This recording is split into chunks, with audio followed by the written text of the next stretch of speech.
innuendo, but me. Yeah. Yeah. So this is, you would have killed. Yes. And but State Fair, I thought it was intriguing because it's a State Fair. But then they said it's 3 in the afternoon. I go, no, it stays light till about midnight. So, Right. And I didn't know it was outdoors. I didn't really think of that part. So it's very challenging. I kind of like the challenge of this is a lot. So when I get Age, it's you and me again, buddy. It's the Joe and Ainge show. And also, I'm listening to a podcast I'm just discovered called Fly on the Wall with Dana Carvey and David Spade. Anyway, long story longer, I go. So let's get in on some of that while I work. Seattle, layover. Not correct, huh? And you know what I hate to say? An unnamed. This happens to all airlines. I just want a TV to veg out. This is kill time, right? Mm-hmm. They say, "Oh, this flight has TVs."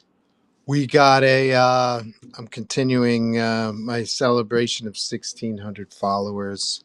20% off all my creator-owned stuff. Once again, jump on that. I said, "Thank God." I get there, it hits me. There's no TVs, and I go, "Where's the TV?" And they go, "It's on your phone, silly." So when they announced that they had TVs, what they meant it was because you were carrying a portable TV, i.e. your phone. I think that's false advertising. It's called bullshit on that. What's the name of the airline? Let's get sued or sued. It's also called being rat fucked. So I don't want to look and download 18 apps and then get on Wi-Fi. It's just too much. So it's like taking a date and you go to a drive-in theater and she goes, "Where's the screen?" I go, "It's on your phone, dipshit. You thought it.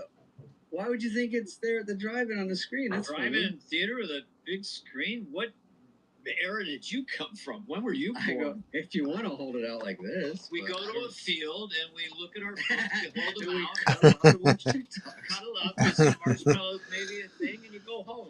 There you go. There you go. People got to see the scary hair. So that happened. Anyway. I have a question for you. Also, they have go ahead. Ambient sound. So when you're on there outdoor, there's a thunderstorm. Because when I did one for a second, I heard a country western band kick in to the point where the whole amphitheater I was in outdoors could hear them playing. Yeah. So I'm doing my act. And then the rodeo across the way, it was huge. And Billy Knockno now is on this 1,000-pound bull. So all this ambient noise, and I'm going, wasn't that special? My God. You're trying to be louder. I just broke down the show and started singing with the band or pretending. But did you have ambient sound? Was sound okay? Well, I had Bobby and Dan Levy with me, and we. God, you're like that's incredible. We have 2 openers. Well, because I have to do an hour, but before I left, I said, "Hey, Alex, manager, this feels like a clean show, right? That's a little harder, so I got to go through everything and really." He said, "No." They said no restrictions. I go, "Are you sure?" Kids are thought. So anyway, we go there. I go over to the petting zoo. They have a little petting farm. Pet the goats and did you get a snow cone? No, I got a reindeer dog, and it started to back up on me about 2 hours later. I go, "I think Christmas came early." The corn dog is called a rain dog. Is that it? That's reindeer dog. Oh. Because by the way, up there they're like, "You should have a bison burger, the reindeer skewers." I'm like, I don't know. I'm not here to experiment. I think you go on, kind of a state fair tour. Because obviously you took to it and you crushed. You know what? I wound up, when Bobby went on, it was so sunny, we weren't worried about the rain. He had to wear sunglasses because the sun was setting. And Jim Gaffigan did this gig, and he said he had to wear sunglasses. And so I guess they understand it. And then when Dan went on, it was getting cloudy, so he was okay. When I went on, the first thing I said, I went up, and then someone put on their poncho. And I go, "Look at this guy put on their poncho. It's not even raining." And they all go, "It is raining." I was like, "Oh, it started raining." Joke one. So the audience is getting wet, but you have a thing on top here, like a pavilion, and they're all getting. We're listening to Fly on the Wall. I did Laughlin, Nevada, at the with same Dana Light, Carvey and David like 40 Spade. people in a 2,000-seat amphitheater with Chris Kattan and Tim Meadows. What's a raking lightning? Raking like right in your eyes, like the sun was trying to go down. It was like just blinding. So I don't know. Well, I said, and it was raining on him. So I said, the guy backstage who runs it told me it might rain. I said, well, if it rains, they're going to start to leave. And he said, no, in Alaska, we're not a bunch of pussies. And I said that, and the crowd went, I loved it. They loved it. By the way, not one person left. They got rained on. They didn't. It's Alaska. That's what they're Alaska tough. They're tough. I like those people. So I had a good time. The only last thing I'll tell you, and then I'll tell you 20 more things, was when I was sitting at breakfast waiting for those guys, I'm on like a bench seat along the wall. The hotel's packed with the fucking gills for some reason. And then this woman next to me, she goes, she's staring at me. Oh. And I just keep like reading the menu. And she goes, ho ho. I hear her making noise. And she goes, Dana Carvey. Oh, wow. There it is. There it is. So I go, close. Then I keep reading. She goes, you're Dana Carvey. I go, I'm not, but yes, I know Dana. I know what you're saying, and it's we used to work with together. We used to have the same job. Then she goes, but you're that guy, and I go, and then she goes, I don't have my phone because I left it in Vancouver. I go, if I left it in my room, I'd be fucking flipping out. 3 minutes ago, I'd be like, click, click, glitch, glitch. So she finally goes, I could tell by your voice you're Dana Carvey. She kept hammering, and everyone now in the restaurant is like, it's not him, but anyway, I finally have to say, no, I'm a different guy. And then they are alike. Sign me something because I don't have my They do look alike. So I sign it, David, but I put not Dana Carvey. I had an interesting experience. We went to Hertz Castle again. Mm-hmm. We were gone a couple weeks ago. Whoa. And they have this thing with these giant buses, big, heavy, 8-tire buses. And they go up the 1,600 feet incline around hairpin turns up to the castle.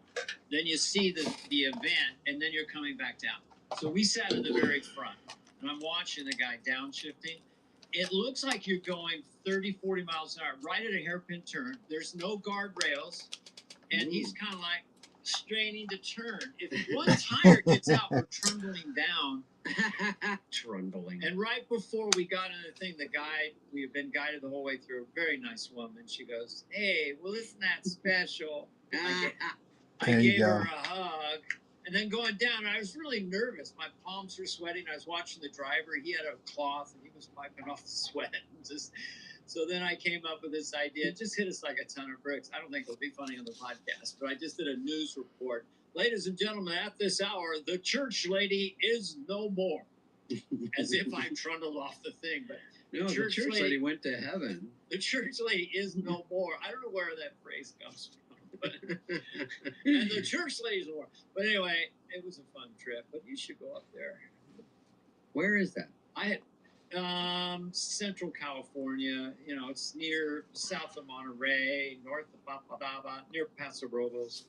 It's about a guy with $1 billion trillion who just kept building and building this giant thing. Charlie Chaplin was there. Winston Churchill. You know, they were there this weekend. Yeah. Cary Grant came by. I couldn't believe it. I told you that the other day that I use old-timey movie star voices when I'm calling Comcast. Yeah, I like this. And they're like, so have you tried turning on off your machine? And they don't know who Cary Grant is. So the whole time I'm just going, yes, I did. I turned it on and off, but nothing happened. And I'll turn it on and off again, but nothing's happening. Well, they go, well, I don't know. Let's see. Maybe do you want someone to come out? Well, that'd be very nice. If you could have someone come out and take care of my Comcast. I used to have TiVo. That I have SpectraVision. And they don't say, who is this? Are you making a fun? This is the way you talk. They just accept Cary Grant completely. We should bring back that talk again. It sounds cool, actually. It is kind of a very strange accent. Sometimes I kind of do Henry Fonda. I'm trying to watch the game. I'm not getting any kind of reception here. And they don't say, "Hey, are you Henry Fonda?" They just work with you. Yeah. So anyway, that's a little fun little side note. That's not a No, good that's- Henry Fonda, That's but it. nice Other try. than that, I would not go to that place. It's not far enough for me. I like to go super effing far. I got confirmation because I said to our mutual manager, Mark Slurvitz, book me where David went. And I am going to play it in the dead of winter. They would love you. February 1st. It's called the Ice Bowl that day. Actually, Alaska was really fun. And it's fun to see a place that you never, ever go. And it was a good reason to go. And then we drove around and we ate, and everyone kept pushing the salmon on us. Have you tried the salmon? The funniest Yeah, part was fresh everyone. Do they all have like a Canadian accent, guys? Kind of. I'm sort of cheating it, but everyone has either New Balance or Roku's or snow boots or just boots. It's all boots. And then we leave the hotel, we see the guy in an empty room, the shoe shine guy, and I'm like, who's got? I was getting their shoes signed. And he's just a broke shoe shine guy from another era. I want to go there. Very funny. I would love to go to Alaska because I'm from Montana, which has a lot of that. But Alaska's like 2.0 as far as underdeveloped, grizzly bears everywhere. I mean, you saw the grizzly man guy. It was in Alaska. The guy just got killed by the grizzly bears because he loved them too much. I've Oh, decided that I guy, could yeah. Moron. maybe beat a bear in a fight if they were declawed. To make it even. Couldn't they just go like that and you'd be dead? I don't think they need to claw. No, we would grapple a little bit. And then it would be fair. And then also they'd have to be roughly in my weight class. So they would know they were in a fight, a grizzly bear versus you declawed. They would know they're getting something. You would make your presence known as a physical being. They would try to make themselves bigger. I go, to scare me? That doesn't work with me. It works the other way around. It doesn't work with me. Because I hit a fly in the shower. I shouldn't even tell you. I was getting in the shower. Where are we? Okay. I'll save this for next episode. It's too good. Okay. It's too good. We have pressing news. Yeah, we have pressing news about SNL. Beep, beep, beep, beep. We're the last people to report on this. Over the SNL. We were just there. No, it's happening live in real time. So basically, we can do these in different chunks. There was two big things that caught my attention. Well, three big things. One is the people that they let go. They're not coming back. Two is the people that they hired. And then the fact that please don't destroy. Please don't destroy. Please don't destroy. So that was disbanded. In a very they destroy. Please don't destroy. And they asked nicely. The exit people: Heidi Gardner, Devin Walker, Michael Longfellow. Yeah. Heidi Rosebud Baker as a writer. Yeah. Who we had on the pod right before that, and she did feel a bit waffly. Right? Yeah, a little bit. You know, I just say there's two lanes. There's one lane where you're a little iffy. Is this the right thing for what I should be doing with my resources, my personal talent? Am I getting paid enough to make it worth my while? If you're the tip of the spear, if you're on the show all the time and you're really killing it, then you don't you want to stay. You know? Yes. So, and also like Rosebud, there's also not just her, but there's a mental aspect of like, can I take it another year? I mean, you know, that sinking feeling. You don't know. I know the sinking feeling. Yeah. I had a weird time when you're not when you don't get anything past read through, and that is the longest week because you get out at Wednesday and you're like just staring, and you're just invisible because everyone's like, all right, I got to direct my sketch, I got to meet with Keith, I got to put this set dressing together, I want to go to wigs, figure that out, hair and makeup, and talk to the cast, and everything's happening around you. Now you got to start on Wednesday night thinking about the next host, going, what can I write for next week? Because I didn't get anything on as a writer or a performer.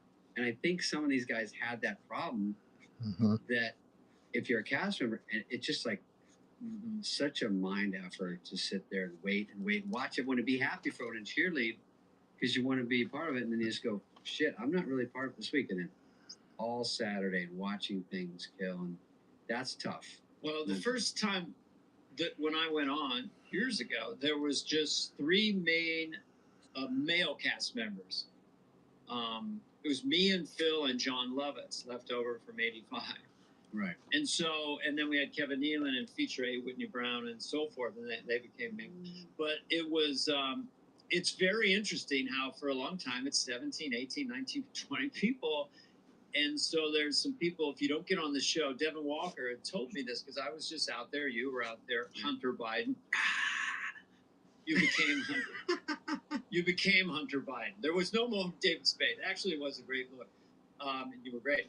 But Devin had told me that when you don't get on the show a lot, to your point, then when you get out there and you have a moment, you're not just sort of relaxed. Because it's like if you don't score here, you go back in line. So it can be emotionally violent depending where you are on the show, or it could be a magic ride. Nothing like killing on live television.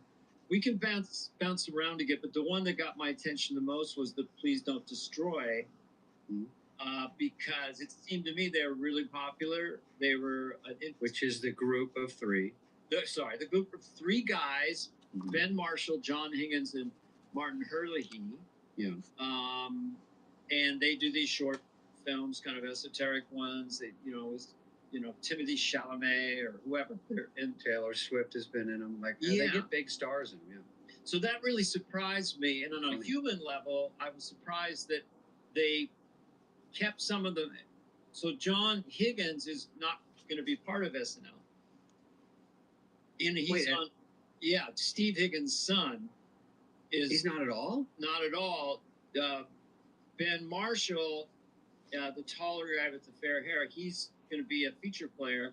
And then Martin Herlihy, Tim Herlihy's son, in fairness, he is going to be a writer. But John Higgins' dad is Steve Higgins, who is the sidekick to Jimmy Fallon, the announcer, and also writer, producer, been on the show in and around the head writer? I don't think so, but he's just been a producer, writer there for like 20 years or more. I don't know. Yeah. And that's his son, and I don't know how the decisions are made, but that's just on a human level. It's sort of like, it's don't know. I mean, that didn't hit me that if they pick up one as a cast member, it immediately breaks them up, and now they're not on the show because they were only really in those things. And they also wrote. They were writing sketches. Oh, okay. Yeah, so they were writers, and then that was the thing they did. It wasn't on every week. Please Don't Destroy Me short film, but it was on consistently. It seemed to me 8 to 10 episodes a year. Sure. So as far as Martin Herlihy, his dad's a great writer. Tim Herlihy is writing stuff with Sandler all the time, and did write a lot of classic movies. So, but these are. They would call them Nepo people, but they're really talented. All 3 of them work together. I never saw that one was above the other. I thought it was they had a lot of chemistry. And so that was kind of surprising. How mentally tough. That really is drama. I mean, my gosh. Yeah. Because it's so tough there anyway, and they were making some headway. And I think they did a Please Don't Destroy movie. They did, and I do think, I'm not sure, but I think they do own Please Don't Destroy. And I think they're currently doing some dates. Yeah. So that's what I would have said. I'd say anybody who was on the show on Saturday Night Live who's left as a gig. It's fucking awkward for sure, right? It's just weird. Yeah, it's like the Three Stooges, and they take Mo Howard, but then Shem doesn't get anything right. It's not literally like that. I'm trying to think of a trio. The Marx Brothers. We're taking Groucho, but not Harpo. I'm not saying it's that, but it is different. They have a fan base. I mean, they definitely. Sometimes they would wait a week for a host or something like. Yeah. They would write something and go, "Oh, when John Hamm comes, I'll do this," and then to write for the show. But so one is going to be a performer, probably still a writer. One is going to be a writer.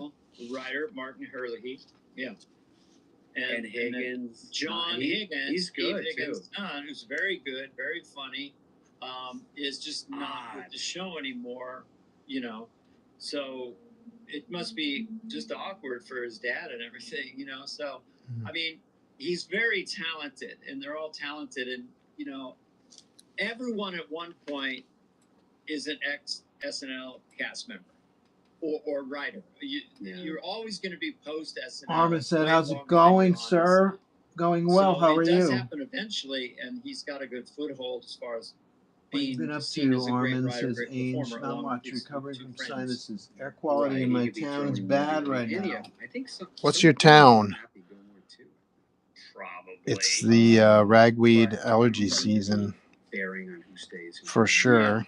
So that's just My sinuses should be exploding right now, but I'm having a mild year so far. You know, it's already a full cast. And Heidi, do we know, did she leave or was she? From what I know as of this recording, that it was not her idea to leave. Oh, really? I could be wrong about that, but that's what I read. That would be a little shocking because she's really one of the core ones you know from that show, and she always does a great job. You never know, and it is a hard thing, but I was really, really surprised. I think she's got a likability. She can play real, straight newswoman, serious. She could play big, broad, funny, physical. So I was surprised by that. She has finished a full 8 seasons, which is right up there. You know, 8 is a lot. 8's a lot. It's 8 is enough. Was a show. 8 is enough. Who got the name 8 is enough based on what you just said? It knew that 8 is a lot. Based on the. There wasn't even SNL then. That's a whole other story. I mean, when you look back, Dana, as you were brushing against earlier when you were talking, the first cast was maybe 8 total, maybe 7 or 8, and that's why they were all stars. They're all I in think they're really bad during the and you're like, spring. you kind of look like this person you do. As we said, Dan Aykroyd, mustache. Armin replies. He says, "It's all good. I'm taking it easy. I tried drawing, but it didn't work out." McKinney, Texas. Ooh. Texas, I imagine, gets very warm. Oh, man, I hope fall gets here soon. We have had fall-like weather here for 2 weeks, which is unusual for us. Yeah, it's been pretty cold lately. Very chilly. I could see my breath the last few mornings this week. See my breath in the morning, although I am up around 6. So I'm outside around 6. Hey, Nixon. Back to Dana and it all worked. When it was up David. to us, when we were there, it was really fat. And I think it stayed pretty porky. Because right now, porky once you guys were added, and a lot of us were different words. It's chunky right now. It used to be some blubber, lean and mean, and now it's chunky and. They need a little fucking. How was that pick over there? We gotta kind of. It's a sink or swim. It's a hedge your bet. You go or you don't go. It's like it reminds me of Hunger Games. You're looking out the window. Send in this, you know, like in Hunger Games, just to cause trouble. Right, or Gladiator. Bring in Brutus and see if he can stab anybody. If not, we'll let him when Joaquin stabs him. You gotta say, good luck out there. He's like, oh. I'd love to get stabbed in the movie just so I could do that moment of like, oh. And then you go, I know it hurts and it hit an artery, but I'm still gonna be out and there. then you pull it out. 40-minute finale. My character would pull it out and then like slow motion. All right, so let's just give our props to Michael Longfellow, a really cool, interesting Longfellow, Arizona dude. Funny. All these people. Emil was an adorable person and funny out there, you know. So it just they can't have 100 cast members. I don't know how these people feel, but I give them my props for being. I was there with all of them. Yeah, super likable. And I was there for 10 freaking weeks. Yeah, you moved there and deserted me. But Lauren and I talked a lot. Next year, Dana, what do you think? Where do you want to go? And I said a lot of things. And Dana. Oh, also, I'll say on the new cast, there's only 2 I know briefly. Okay. Veronica. I'm gonna screw this up. Slowakowska? Sure. Okay. Who are we What's looking this? at? Which one's this? Oh, Oh, okay, there here she she is. Here's for a new cast member. Done. She does these goofy videos all the time. I'm done being the beauty standard. I'm done being Mrs. Beautiful online. I'm sick of it. Okay? I'm sick of this making the money. I'm sick of this making the money. I'm sick of it all, okay? I'm done. I haven't no need for my mind. To crack the skull open, it's would be able to read it like a scroll. You would find some fucked up shit. I'm not kidding. Okay. But it's like. Stop, Kyle, sexualizing me. It's fucking disgusting. That's all she does. Serious. Stop doing that and say Sherry O'Terry vibes. Yeah, it is fun. She is fucking full bananas. But she does these on Instagram and she's funny. So she will she has characters. She also is in Tires with Shane and she was on there this season. So listen, she's good. High qual, she'll be good. There's brilliant people that and she are sings. soft-spoken or on their back Which foot really helps. and have a dry, kind of quirky way about them. Mm-hmm. When you see her, she's on her front foot. She's like, she's got a neurotic, or she's portraying a neurotic energy with a lot of pop to it. So I can see that. That can pay off. Kate McGinney vibes. You don't want to put any, it's too, I can see some Sherry O'Terry in there. So yeah, sure. So it's a little nuts, and she sings, which also helps because if you can sing on that show, you're in X more sketches. You know? Oh, she sings too. Okay. Yeah. Well, let's officially wish her all the best. Yeah, wish her the best. And if we were casting the show, we'd probably cast her. Yeah. Yeah. Cam Patterson is let's play him. There. He's on our friend Tony Hinchcliffe. Yeah. 3 weeks ago. And let me tell you how it happened. I was on Tinder at 3 o'clock in the morning. At 3 o'clock in the morning, you want to fuck something real bad. So I was just like a motherfucker. I was just sending out Hail Marys like a bitch, right? And at one swipe, I just see some big ass titties. I'm like, So I just went, I want to suck your titties. And she responded, well, come suck them then. This is kind of. And I don't see big ass titties. I see Dwayne "The Rock" Johnson in a wig. So now I am terrified. I'm scared. PG-13. When I get in the house, I lock myself in the bathroom and I start doing research, right? I want to make sure she really elated, right? So I'm in and I'm scrolling and shit, and I found out she was born elated. So I'm like, oh, cool, we can fuck now. But I don't know if y'all noticed or not. If you ever fucking a girl you think might be a dude, your research never stops. Let's skip this gentleman while we on that show. I can see it. We want to keep the show, my show, PG-13. I'm assuming because it's sort of like tell that story on Update, and how much would he have to compromise the rhythm of the language? You can't say fuck. So I wanted to go make love to her, and so that's the only thing I would see. He must have bits where it's just it's clean, right? Yeah, really rough around the edges stuff, and on Kill Tony, that's kind of how the vibe is. But people like that and appreciate it out there. Now, does it tame him down too much on SNL? I don't know. Don't know, but he has a very likable vibe about him and a charismatic vibe. So you're compelled. Yeah, there's something about him that's really, really. Yeah, he's a good-looking kid. He's very charm. So, and he's telling this story. This guy, and he's still just really likable throughout. I want some titties, and I see. It's like, but there's something about his utter honesty. Yeah, he knows what he's doing in the stand-up, and and there's Tony Brennan. I don't think I know. Maybe I know. No, let's try Tony Brennan. Oh, okay, I've seen this kid. All right. Yeah, you don't see 8 a lot anymore. I think mainly because it's the wrong choice, probably. Is that kids? You can't love 8 kids individually. You manage them like a sports franchise, Like, you love the overall team, sure, but you trade a couple players. Absolutely. We all have these weird individual relationships with our parents, in my opinion. Like, me and my dad are in a fun spot. Because my dad's a doctor, and I don't have health insurance. It rules here. Right back at you, Doc. That's why I never call. That's out of pocket.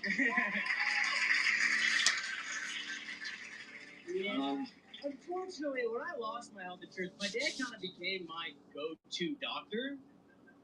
It's not a great relationship to have with your primary care physician. Me and him have to have little medical check-ins. He'll be like, hey, you should drink less. And I'm like, hey, you should hug more. Let's treat the root cause, not the symptom. That's good. Okay. Yeah, So that okay. was about him being from a family of one of 8. Yeah. Yeah. Kind of. And I was on Fallon, it looked like. I do like he wears a windbreaker, too. That's a funny look. That's a cool He has look. a bit about that jacket. I saw he does? in a different clip. Yeah. I know well, what you're clean thinking. cut, good-looking kid. They're all different so far. I think that. Yeah, he's got a tinge of Mulaney in his looks. Okay. Yeah. Who else? Yeah, I mean, should we go down and show the rest? I guess. Well, there's one more, I think. There's. Is there one more? We did Jeremy for the first time. Are you ready for the blue? Because we are about to set. Oh, what's this? Hold on.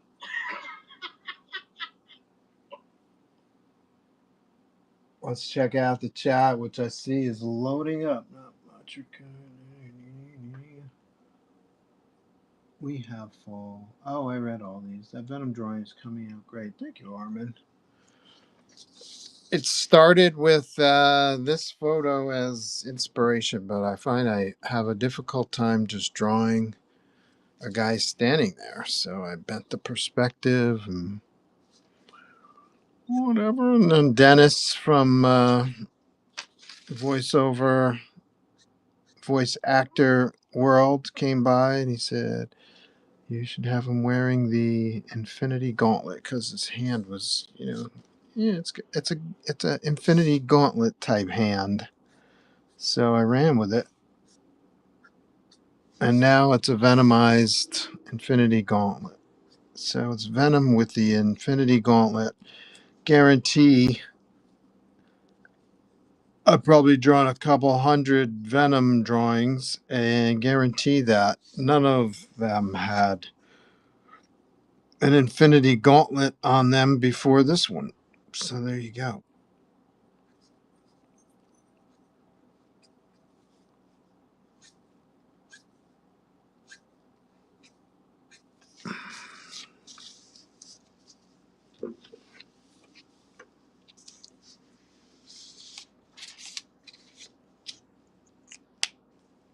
I'm going to reserve most of the color for the glove and probably his tongue. I'll probably throw some pinks and reds and greens in there. All right, back to our show. I hope you're enjoying the Fly on the Wall podcast with Dana Carvey and David Spade. First time I've ever listened to it. So these guys are funny. Oh, this is actually, really, it's really helping. I feel great. Avast ye, matey. We no longer respect you. Oh, come on, listen, hey. Dead. Hey, listen to me, you pirates. I won't be challenged like this. Arr. You sound stupid. You sound like me, Dad. Listen, I'm not your father. I'm the most feared pirate in all of the 7 seas. We're gonna go in there and pillage and kill. Who's with me? Damn it. Okay. Why does this pirate now sound like he's a 2-bedroom on Wall Street? So this is an improv show. Oh, that's kind of okay. So that's off a show. I already said throw lock because I think that they got that and then they improvised it. Yeah, I guess. Yeah. well, that's pretty funny. Okay. So that's the whole squad. And he's probably from an improv background. So. Well, I didn't know it was complete improv, but yeah, he sort of was. In his eyes, he was having fun. Yeah. And it's always good to works that. For sure. So it's hard to tell. We wish him all the best. We're not saying we're talent scouts, although, Dennis recommended David, and then Lauren asked me what I thought of David, and I said, why are you pausing? Oh, David Spade? What? Just say if yay or nay. I just need an answer, please. I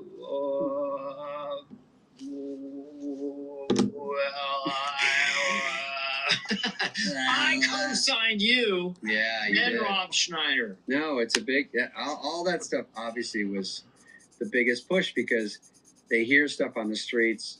Everybody gets it from some whisper of like, have you heard about this guy? This guy's good. Seen him in the clubs. You see Cam Unkill Tony. So something happens, and someone sees you on Instagram, and then enough people talk that they take a look, and then your reps are pushing you, I guess, and then. But if you have people on the inside going, "Oh, I know this person, they're great," that helped me. It helps a lot of people. Yeah, because there's that thing, but there is sort of like, I think for Lauren is how he's said this before, but does the cast, will they be friends? Will there not be conflict? Will there be someone you want to have dinner with or hang out with? It's that sort of, you don't want someone who is bringing toxic energy into the thing, unless they're a genius or they're fucking brilliant. But most are pretty humbled by that show, even the best. And this new cast, I think we can wrap up with this because this show is mostly going to be about that today. But I think it's a good mix of those people we just saw. So I think they'll do a good job. It doesn't mean it won't be very dramatic as always, but I think they have some talent there. And now now the fun starts where you got to start writing. Okay. And we didn't get Ben Marshall, but he's been on there in Please Don't Destroy. He's the tall. Oh right, we didn't show him. Light hair, but we've seen his work, his vibe. He's funny. And when is that first show? It is September. Holy. October 4th. So it's still like a month away of them hanging out there. When you're new and you're around the office for a month, it's very stressful. Because it's out there where you got to go on live. We went on were you there when we went out into Mohunk to all hang out? On a getaway cast, get together, hang out. Get us all kind of together. Sandler in bunk beds and Farley. Mohunk. And every time someone talked about Montauk, I thought they were saying Mohunk wrong. I'm like, oh, we went to the coolest place, Mohunk, and everyone's like, no one's gone to Mohunk except. No, it was a haunted hotel. I did a movie there, and it was absolutely haunted. And Chris Farley was sleepwalking in. We ended up spooning. He came to my room, and it's like. He crawled in my bed. Sure. There's one quick story that we can end, but Norm said that when we were in that haunted hotel. Farley said, Norm, I have to tell you a secret. Come with me. No one can hear. And he goes, all right. Because you always go along with whatever Farley said. Yeah. And he walks him down. Then he goes, go down this elevator. Then they go in this fucking dusty room underneath. And he goes, Pat's a girl. And that was it. What? I love when someone goes so We'll push far. our fan questions to next week because I don't this get that one. But we're gonna come back strong next week. We'll show clips. We'll do news stories. Any feedback on this? We're just like you. We're fans of the show, and we just sort of went over everything. And let us know your take. And God bless all those people because it's just a lot of the family is your siblings, whoever, and it's a lot of. Try to have fun. It never works to say that, but that's the goal. Is when you're out there, have inside your brain be having fun if possible. And the people leaving are a little disoriented right now, but it will all works out. Well, they're already Heidi Gardner's a big talent. She's fun. Go places. I see her on TV every 3 seconds. She's on. God, she does a lot. Yeah, she's great. Okay, thanks everybody. Thanks Dana for coming by and doing my show, and thanks for having me on again, David. Yeah. And we'll see you guys next week. See you next week, guys. Bye. Hey guys, if you're Oh, these guys are funny. That's the truth. I had a dream. This will be the limit of my stand-up. I'm not sure if it's even a joke. But I had a dream last night. I couldn't sleep. Woke up around 1:30. And a lot of times you'll be like in this kind of half sleep state. And a lot of times I'll wake up with like a picture or a key phrase or something in my brain. And last night it was this. It was a scene. It was kind of like a funeral, I guess. Oh, maybe it was Orange Asshole's funeral. Wouldn't that be awesome? But I'm not sure, to be honest, what the funeral was. But if, in dreams, if you ask yourself, what does this mean? Usually the first answer comes to your head. So, yeah, it must have been the first when I just asked myself whose funeral was it. It was Orange Assholes. And but that's not the point of my what I'm talking about. At this funeral, there was an assembly of all of the previous living presidents. Unfortunately, it included H.W. and Carter, if I remember right. But it was definitely Obama and Biden and W, that fucking prick. And I think HW was there. And I'm pretty sure Carter was there. And Bill Clinton, that prick. um, and their wives. And for some reason, I'm not sure why, but it came into my brain that there's a term for the collection of former presidents of the United States, and that term was a carpenter's beard. And I woke up and I was like, it seemed like natural, like that thing above us that's all blue and has clouds in it. It's called the sky. That's just the name of it. But I woke up with that kind of certainty that uh, a collection of ex-presidents in one space is called a carpenter's beard.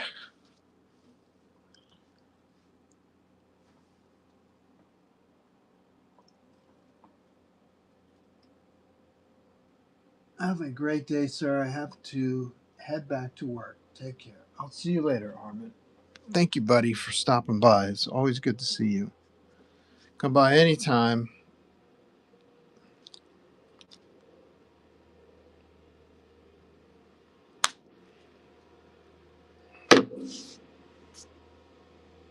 So I wrote that down because I want to try to remember it. It seems like a now in waking state. It seems like a silly term, but just for the hell of it, I did look up Carpenter's beard online, and it has nothing to do with the collection of presidents at all.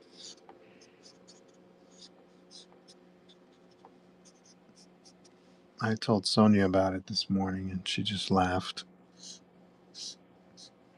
But there's a lot of things I like about dream language, and I try to remember everything that comes to my mind on waking from a dream.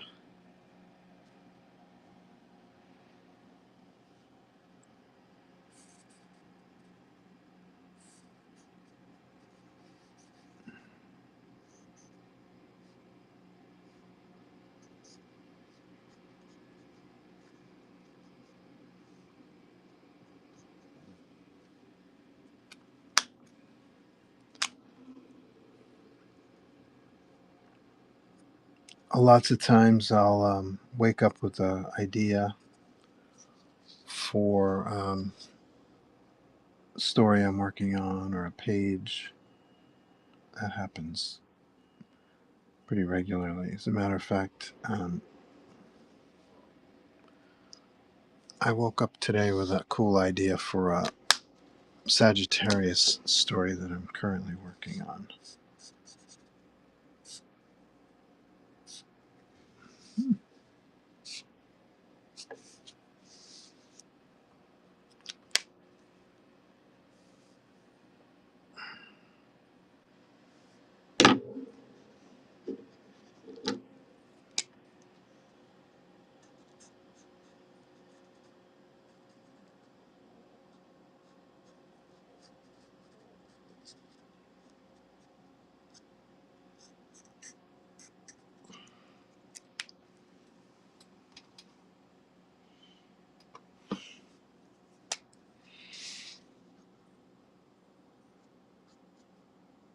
It looks like DA Comics canceled their stream today. I was looking forward to it. They had a $1 stream lined up.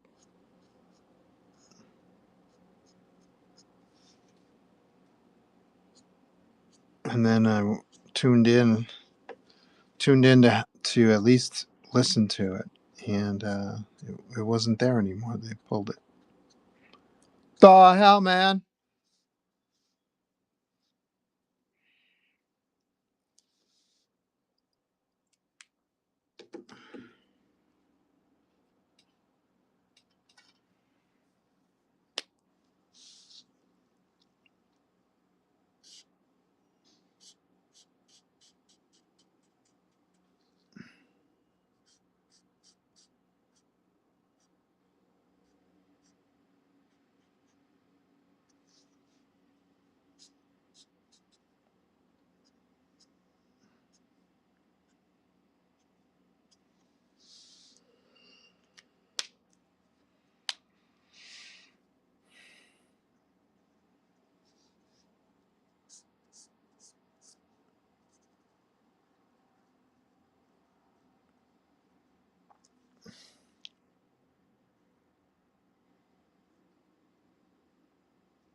How many tables will you have at New York? I only have one. They only give you artists one table. Space is extremely tight, tighter than any show I've ever been to. This is a 6-foot table, and I need at least 12 nowadays. I need at least 2 tables. But they don't let you have more than 2 tables. They don't let you have more than 1 table.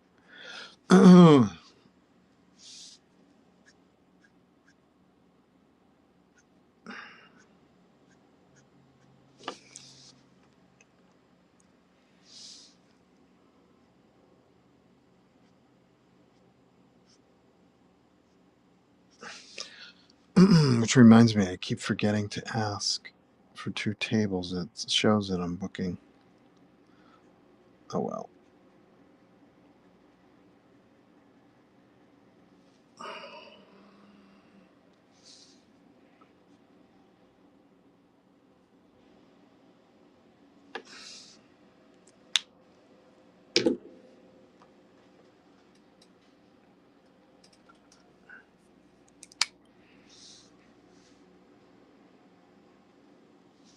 It's a 0. Where'd that come from?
I've got a rack full of creator-owned comics.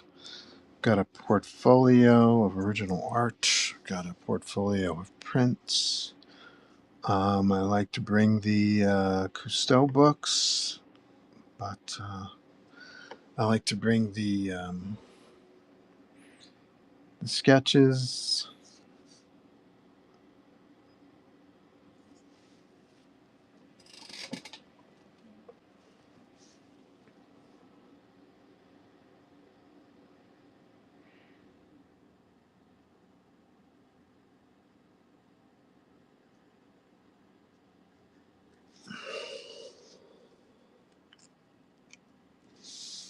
That's too hot.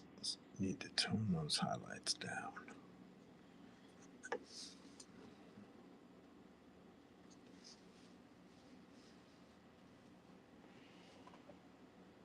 When was the last time you were at NYCC and how was it? The last time I was there in Artist Alley, Jesus, it must have been, I don't honestly remember, but it was before COVID. The last time I was at New York Comic Con was the year after COVID, when they, I don't know if it was the 2021, but it was the year they reopened after COVID. And I hadn't been able to get a Artist Alley table for some time, quite a few years. So I decided to take a chance. And I got a small press table, which is not near Artist Alley at all. It's pretty much the opposite side of Artist Alley. Artist Alley is like at the bottom. If the facility is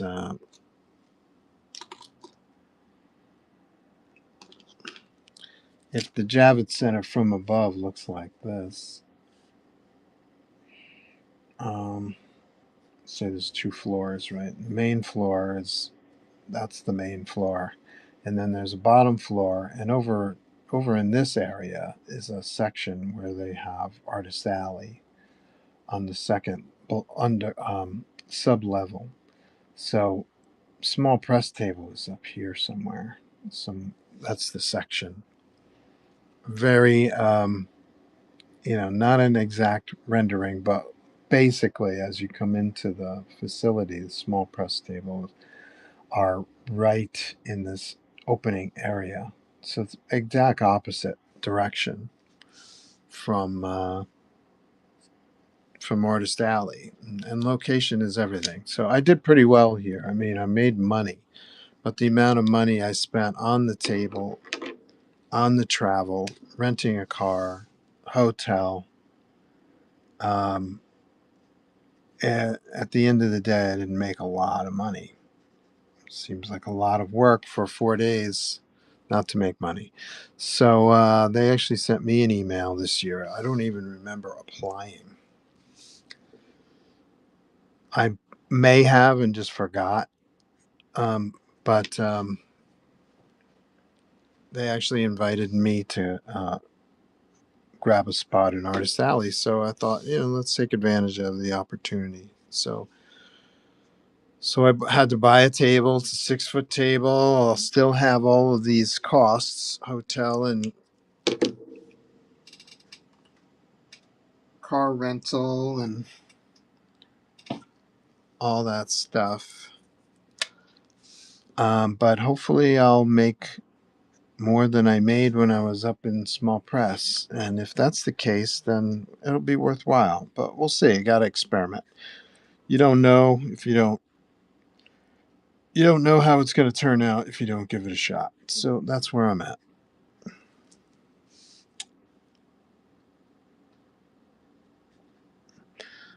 Just about every year, even the years that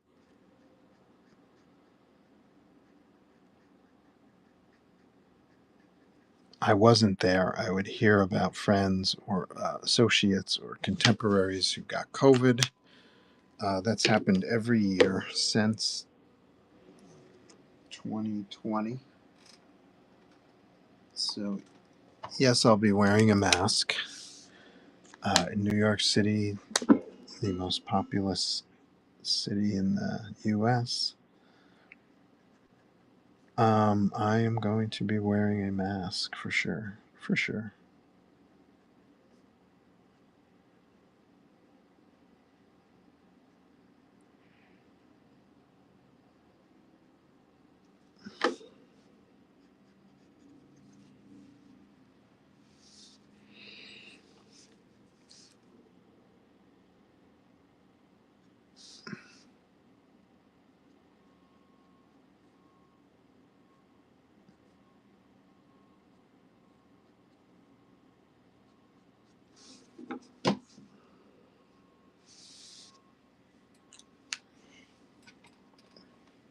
I'm sticking to things today. Let me turn on my AC.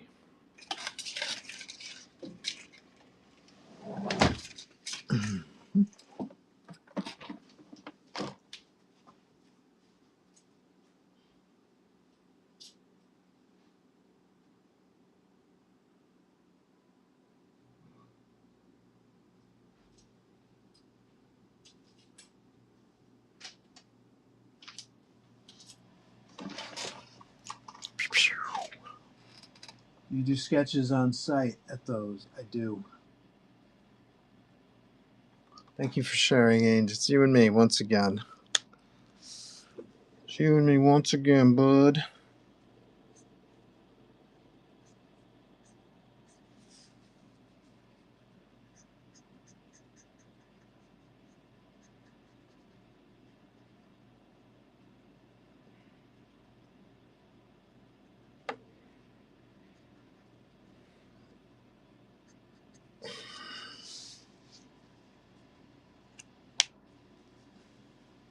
Usually I'll see a bunch of names popping in, but I don't even see a lot of names popping in and popping out. As an Omega Beam, I don't recall meeting Omega Beam, but usually I see a lot of names popping in during the stream. But then I'll see, only 2 or 3 people in the room, so I'm assuming they're just, which is how I kind of play it too most of the time.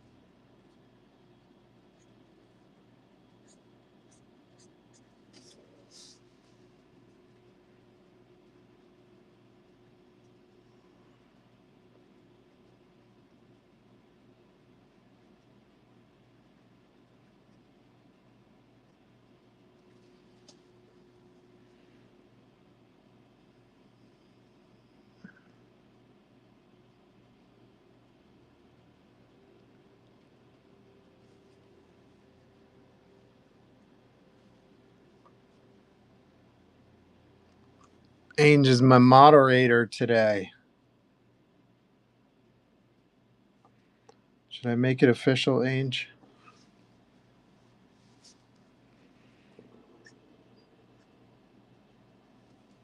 VIP.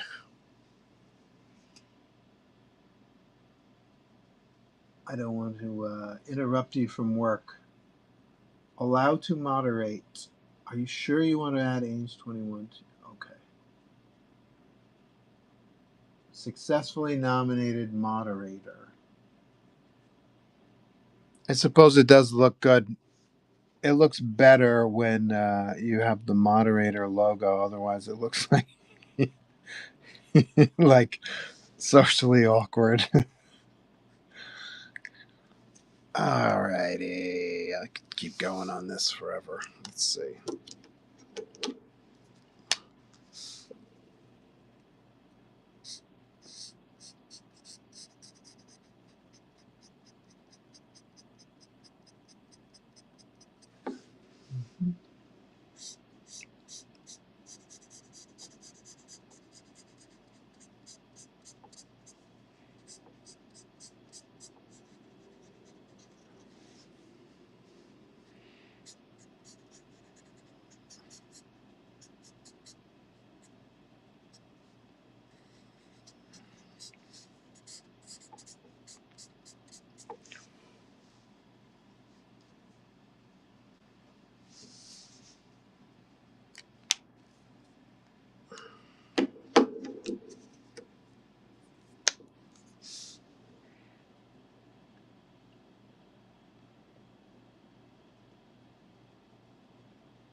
For sale, $150 for a single figure. Here on the stream only.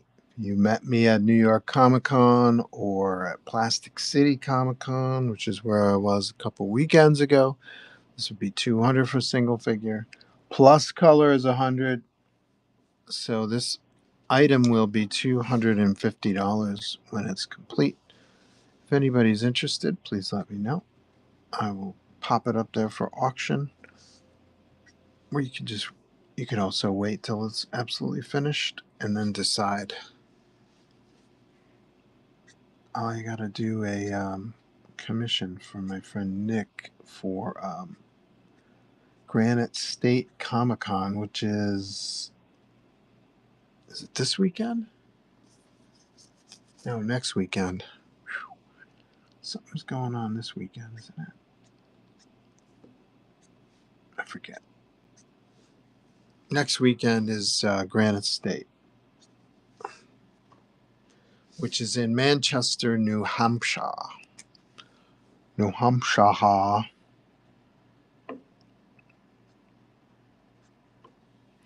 Fun show. Guys named Chris and Scott. They also have a store in the area called Double Midnight Comics. Great store. Wow, fantastic store. Although I haven't seen their new location, but I'm sure the new location is great also.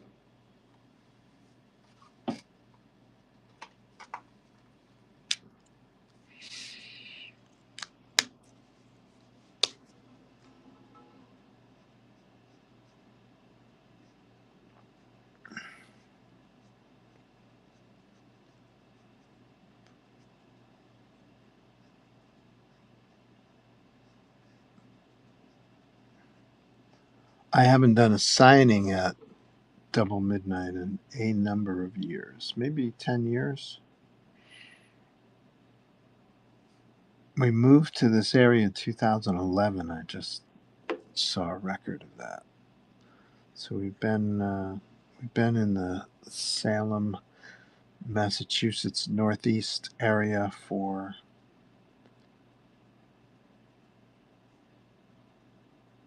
14 years almost. Crazy. Time flies.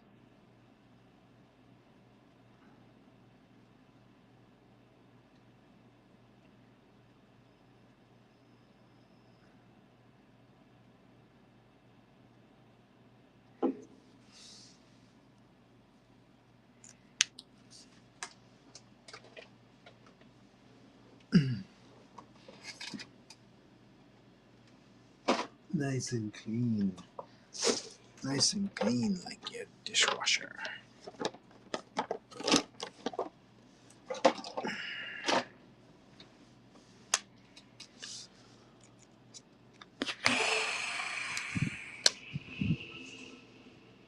Why is my phone blinking?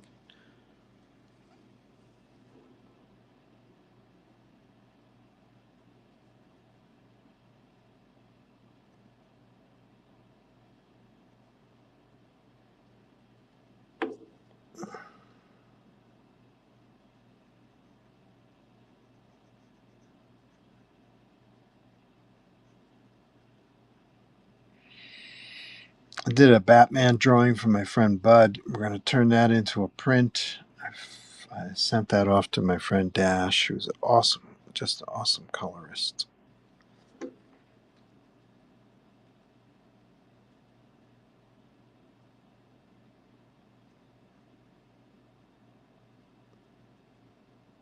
We have a special to celebrate. 1,600 followers today. All my creator-owned comics are 20% off. We were talking about the print runs yesterday of each one of these books.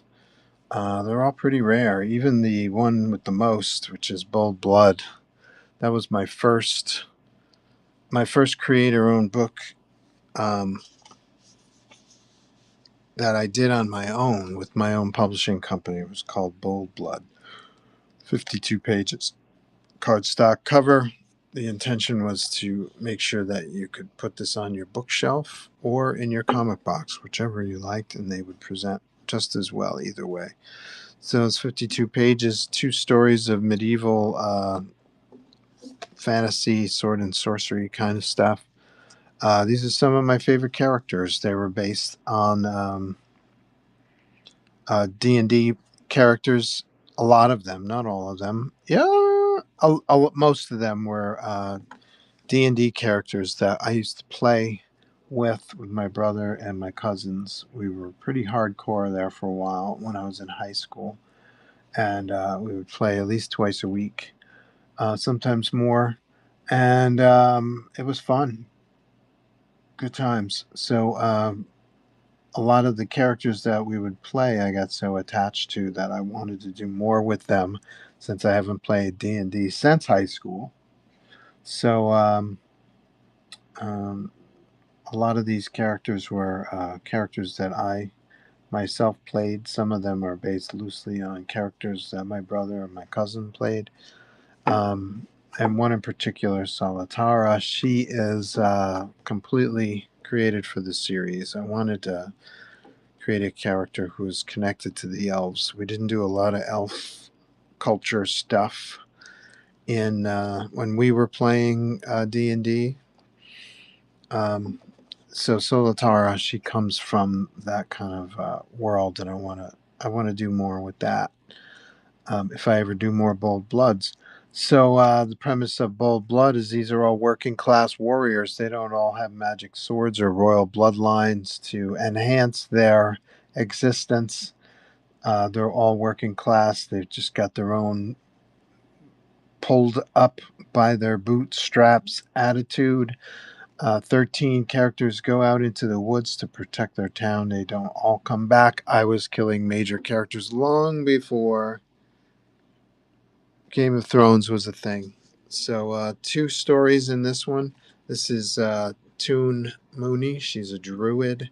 This is Than Renish. He's a magic user, in quotations, / scientist. This is Grim Slab. He is our leader. This is Iron Ore, of course, the dwarf warrior. This is Ogre, who's a half goblin. It's Gladius, the youngster of he's a noob, but he's got potential. He's like 6'8" tall. This is Solatara right there, and this is Sargon the Sufferer. He's one of these PR types, likes to tell stories about how great he is, and we find out how great he is in this book. Cool stuff. 3,000 print run, even that is small, but it's not as small as some of the print runs on these books.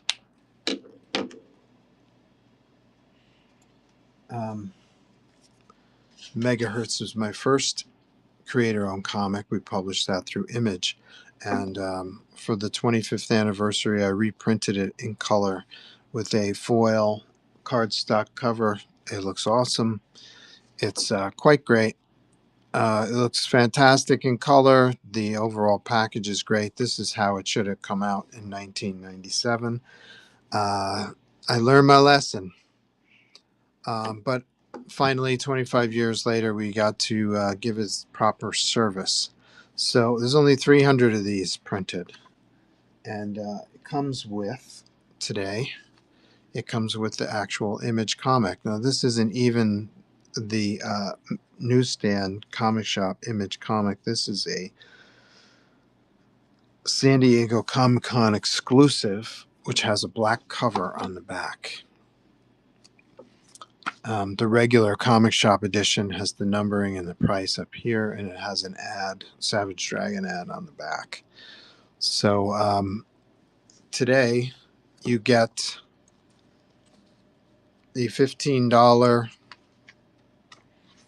25th anniversary edition, plus the $5 middle grade plus condition Image comic exclusive for $20 minus 20%. What's that? $16, I think. You have to go to the bin and check it out. Make sure that it says 20% off, because we're having a flash sale today to celebrate 1,600 followers. So yeah, how many of these? We printed 3,000 of these, I believe, with the black cover. But I'd say probably about 3/4 of them were destroyed in or lost in postal delivery. So I'm not sure how many there are available. And we've got the A covers for New ZODIAX Pisces and for New ZODIAX Aquarius. This is My Marvel Universe of Characters, 12 characters who can channel the cosmic energies of the Zodiac. The Aquarius character is a teenage hacker who calls himself the Liberator. He becomes the Robin Hood of cyberspace, who steals from the info rich and gives to the info poor. And the Pisces character, her name is Cricket. She is a high level psychic who communicates with the dead trapped on Earth.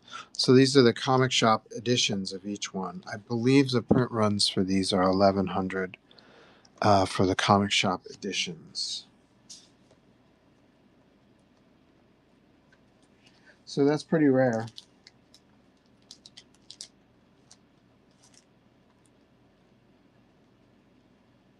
And we have something I call the B cover. B could be black or B could be the number 2, most available. This is the Pisces black cover. This is the Aquarius black cover, mixing finishes, glossy and matte. This one has black cover with Cricket's hair color for the spot color. There's only 250 of each of these in print. Super rare. I call these the B cover. You can find them in the bin, 20% off.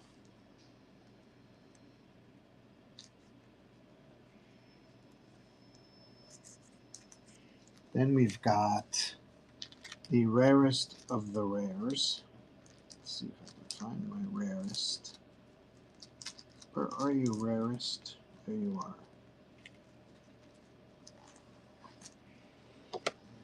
Rarest of the rare. New ZODIAX Pisces, the Little Giant Comics and Collectibles variant edition, numbered, signed and numbered from 1 to 100. Jason at Little Giant, he's got 1 through 50. I've got 51 through 100. This is the rarest Aquarius cover, only 100 of these with this cover on it. All of them, of course, they have, you guys know this, I imagine. It's the same book inside, it's just different covers. There's only 100 of these with this cover. There's only 100 of these printed with this cover. And today we're having a 20% off flash sale on all my creator-owned stuff.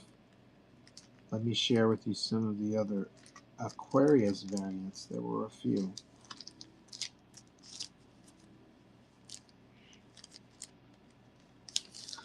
Here's one with an illustration of The Liberator by my friend Brett Azar, who's body double for this guy, actually, in the last few Terminator movies. He's also an actor. He plays the Iron Sheik on the Young Rock TV show, which I think is still on. This was a White Rabbit retail variant, limited to 150. So these are more available than the rarest, but not by much more. Only 150 of these were printed. Same with this one. This is the New ZODIAX Aquarius Colorado Springs Comic-Con edition. This has a cover by my friend Ian Chase Nichols. We swap covers. So I did a cover for his book, which is called Undersea Hero, and he did one for me, which is right here. Only 150 of these in print. There's also a New Gods homage variant. I don't see that here in my pile right now. Don't see it. But that's also available. All of these are 20% off today. We do have an offer for all 6 of the Aquarius covers.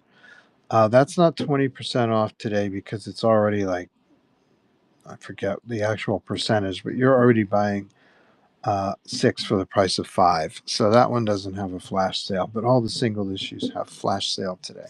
If you're having trouble buying, if you're interested, you're buying and you're having trouble buying, let me know, because I'm not so familiar with how the flash sale works. So I may have done something wrong. But keep me posted. Here we go. Back to Venom.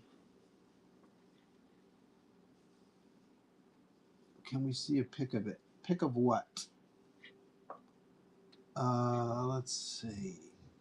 Welcome in, everyone. Joe is the artist of the most #1 Spider-Man issues. Any questions, please feel free to ask. Just a quick. Ain says Joe has his own comic series, 20% off today. Oh my, you're coloring it. Yeah, I thought it's your fault, bud, because I thought it needed some color over here. I didn't think the gems gave us enough love, so I'm going to color it. Look at this Venom with Infinity Gauntlet. Look at it! Look at it! Holy crap, I got a bunch of other sketches I'm accumulating too. Check this out. Boing. Boing. Where's my boing sound effect? I need a boing sound effect. Spidey and Miles. Spidey and all his villains. A lot of his villains. 30 villains plus a space cat. This one's $4.50 here on the stream, but if you were to see me at New York City, it would be at least $500. Or Granite State. If you saw me at Granite State in a week and a half, it would be $500. So get it here for $50 off. Why not? Here's what I call a jam piece starter upper featuring Batman. This is Batman. He's got his little Batarang lines, and you get your favorite artists to fill in the spaces with various characters.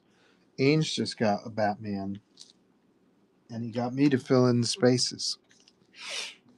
I like this one. I'm not sure why it hasn't sold yet. Daredevil. Not a lot of Daredevil fans, I guess. We'll take this to New York. 100,000 people in the door. I'm sure there's a few Daredevil fans. So if you don't want them to buy it, you should take this home yourself today. $150. If you saw me at New York Comic Con, this would be. Actually, this is $150 at New York City Comic Con because it's a headshot. But headshots here on the Whatnot stream are $100. So you still get $50 off. The hell? Spidey 2099. I did these early in my history here on Whatnot, just because I was revisiting some of the characters that I co-created at Marvel Comics. This guy's name is Pack Rat. He's an urban scavenger, like a Mad Max character. Here's another character I co-created called the Travesties, like a genetic mutate, kind of like the Hulk with octopus tentacles on his head. Sure, why not? Here's a Green Goblin.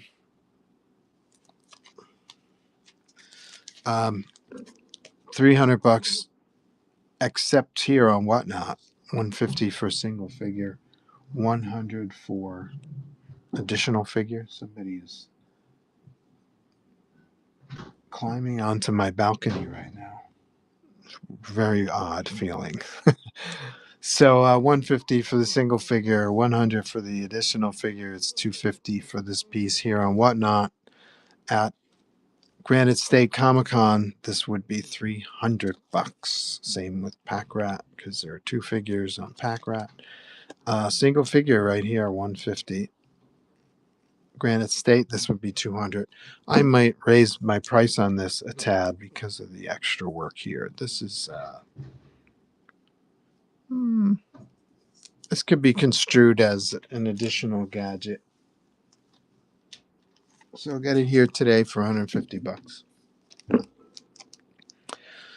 Single figure with limbs. I'll throw in the limbs. Single figure is $150. Boing.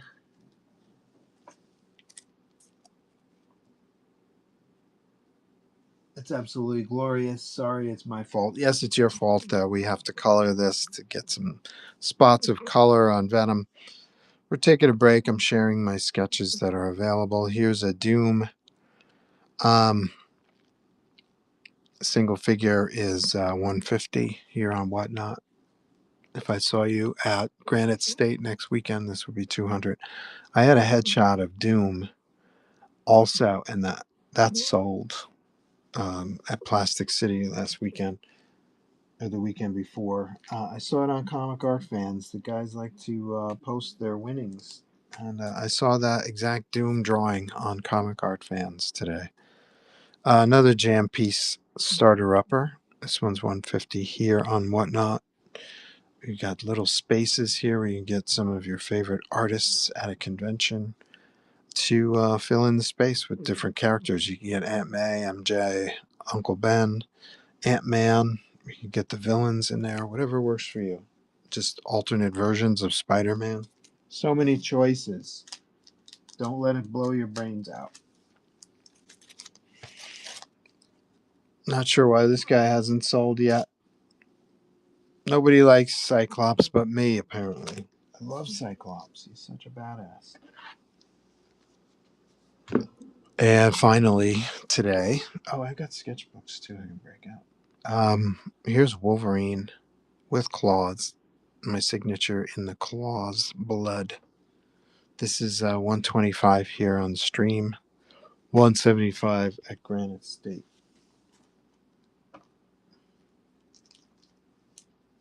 Hey there, says Art by Lino. What's up, bud? Haven't seen you in a while. Hope all's well. Are you doing the Texas cons?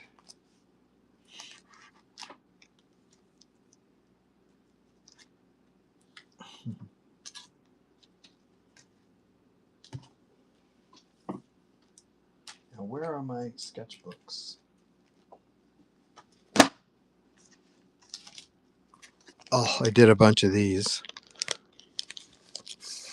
I haven't put them all officially on the stream yet, so you can go to the bin and buy a sketchbook, and I'll give you this one right here, right now.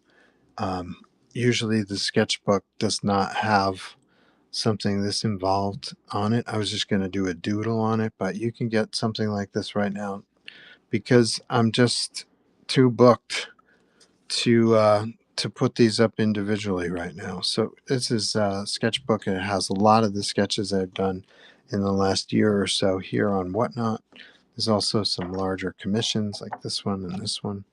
I saw this one on Comic Art Fans today too. This one was for Acid, and we made a print of it. You can find the print colored by Dash Martin, master colorist. That's in the bin. You can buy an 11 by 17 print. Happy to sign anything you buy in the store. Maybe we'll make a print of this someday. I love the Rhino. I think he's great. Pencils for new ZODIAX trade. Pencils for,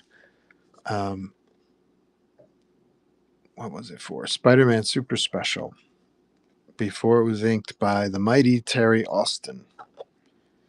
Pencils for Venom Tooth and Claw, #1, Venom versus Wolverine. Pencils for Kickstarter commission I did for my friend Mark McKenna, Spider-Woman choice. I created Deadpool. Did you guys know that? From Earth 1036. I'm credited by Marvel Wiki. Marvel.fandom.com as the creator of Deadpool from Earth 1036. This is some sketches I did here on the stream of Deadpool 1036. The premise of Deadpool 1036 is he lives on a world where the Hellfire Club, Sebastian Shaw in particular, hired him to assassinate all of the world's mutants. So for each mutant that he assassinated, he took a trophy. And so in Marvel Comics X-Men Millennium Visions #1, you will find this pinup and that story that I just told you. This is the colored piece of Deadpool 1036 in his trophy room. So you can see, let's say there's about 28, 29, 30 characters represented in the background in his trophy room. He wears them proudly. If he's got a trophy, it's proof that the characters are all deceased. This is colored by Benny Fuentes and inked by Eric Cannon, who was he was pretty big back in the day. I haven't seen his work lately. So up here we've got the ladies, a lot of the ladies represented. Marvel Girl's mask, Storm's headdress, Wanda's headdress. She looks like he scalped Rogue. Is that Cannonball's goggles and somebody's belt buckle? It's been so long, I forget. There's a fez right up there in the corner. A wheelchair wheel. Name that character and win a no prize. No one seems to know who that character is. I stumped them all. Yeah, I did a lot of research, a lot of combing through my X-Men comics collection to come up with some of the characters here. So this was fun. So here they are. About a year or so ago, I did a series of sketch covers, which featured, revisited Deadpool 1036. Here he is fighting Wolverine 1036. I am the creator of Wolverine 1036. Here he is with the Scarlet Witch 1036's headdress that we just saw in that previous trophy room shot. But she took a lot with her when she went down. She blew his guts out and pretty well incinerated. Here is Mystique's head gem, and Mystique took a few headshots before she went down. And here is Deadpool with Juggernaut. We decided, or I decided, I'm not sure. Let's say we did. We decided that Juggernaut was the first guy that he took off his list. And he used a cosmic can opener to do it. And he's got the crimson gem of Kytorak or Cytorak. Not sure how you say that. And here he is wearing the skin beast's hide as a cloak. He's stalking Rogue. So that's our Deadpool 1036 visit for today. I haven't talked about Deadpool 1036 in a while. He was fun. Fun to draw those. Bleh. A lot of Spidey drawings in here. There's over 100 sketches. Dude and dudettes. Over 100 sketches in this book. It's like 30 cents. It comes out to 30 cents a sketch if you buy a book today. Somebody told me they like the, you can see the brush strokes and the ink and stuff like that. Sometimes I left them and sometimes I bumped up the contrast like this one. Just thought this one worked better. Super black. And this one. This was a Kickstarter commission. This is one of those guys who he contacts me 2 weeks after the commission is done, after the Kickstarter's complete, and it says distinctly, "Here's when you'll get your Kickstarter commission." And he's like, 2 weeks after the Kickstarter's done, he's like, "Is my piece ready yet?" One of those guys. This is the piece we're going to make a print of it for signing at That's Entertainment. That should be fun. I like this one. I like all three of these, actually. Fun story. There's Captain America. He's bailing out of a helicopter up there. What I did not know is Bud, my friend Bud, my Bud, who commissioned this piece. His father was a helicopter pilot in the military. So how weird is that? I don't know.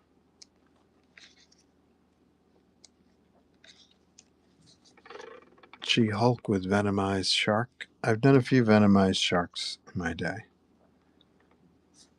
Got a lot of requests over the Plastic City weekend for Spider-Gwen. I'm gonna have to.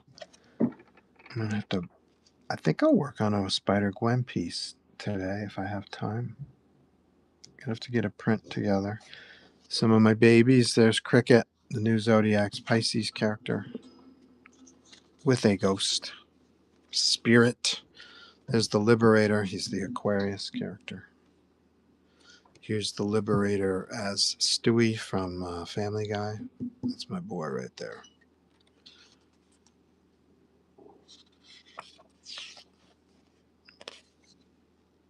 Possibly my best headshot I've ever drawn. Age 21, Night Stalker fan, Kolchak. Who remembers Kolchak besides me and Age 21? You whatnot whippersnappers, none of you know who this character is.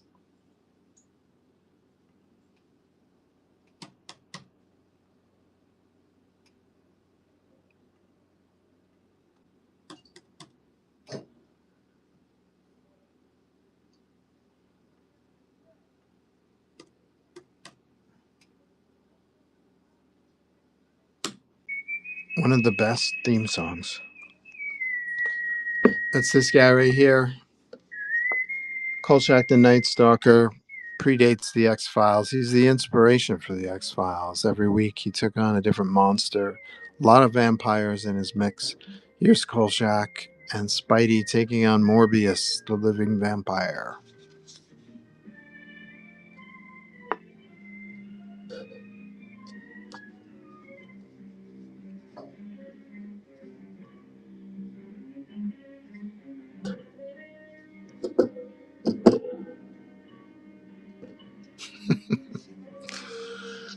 I love the goblins, Hobgoblin, Jack-o'-lantern, cool characters. This was for Slippery Devil. Another Spidey villain character I created while at Marvel. This one's since sold, though. I don't have this one anymore. This is Vlad the Impaler. He has a rib cage cybernetically enhanced so that it crushes you like a crab shell.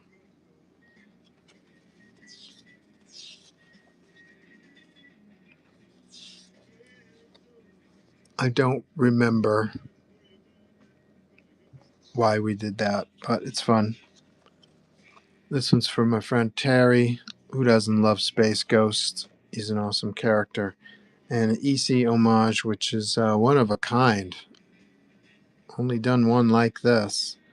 That was Acids. And here's a favorite of mine that no one else seems to gravitate towards. I love this drawing. The original art has sold, but we've got prints, colored prints in the bin. And they don't sell here on Whatnot, and they don't really sell at shows either. Not a lot of Doctor Strange fans in the convention-going world, I'm discovering. You Whatnot whippersnappers, you don't know who Doctor Strange is. So, yeah, go in your bin, go in my bin, grab yourself a copy of this. It's $30, and I'll give you this specific one with this cool Spidey drawing.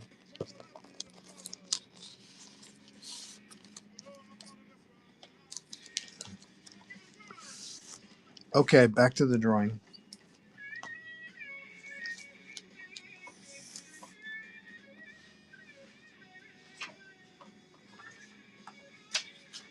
Nice job, moderator.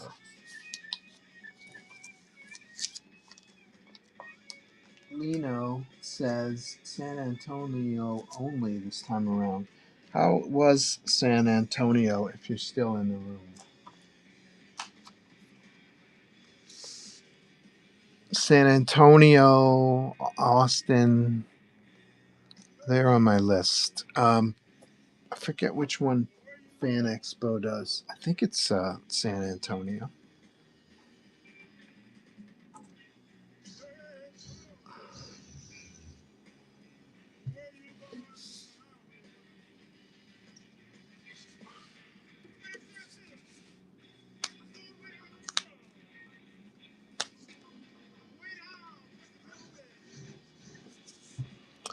We were speaking of jam pieces. Ainge got Lino to do a jam piece with me as well, right?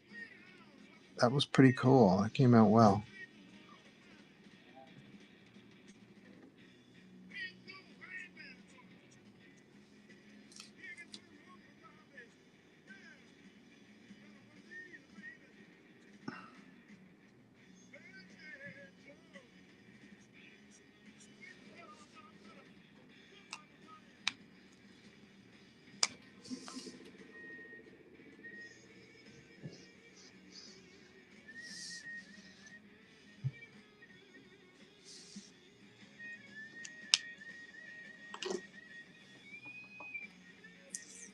Yes, still waiting on CGC. Oh, you should have had it done. Wow. How does that happen? You should have had it done with me, bud. You saw Miss Mayhem's. It only took about 4 weeks, a little over 4 weeks. Sorry to hear you're still waiting. Unless you waited to submit it, because I did that a long time ago.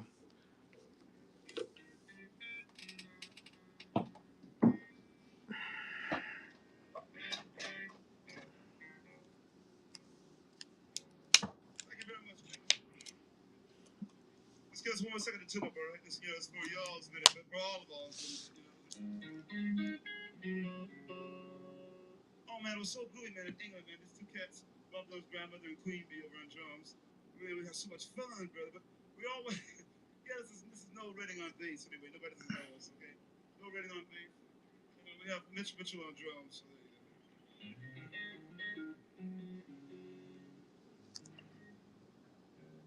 Oh no, I think I'm on tune. But anyway, big is in England, man. We all want to come to New York, man. The golden streets of the village. The reason why the gold is talking about banana. But we'd like to do a little thing that's on our LP. It's named Can You See Me? The key of F sharp.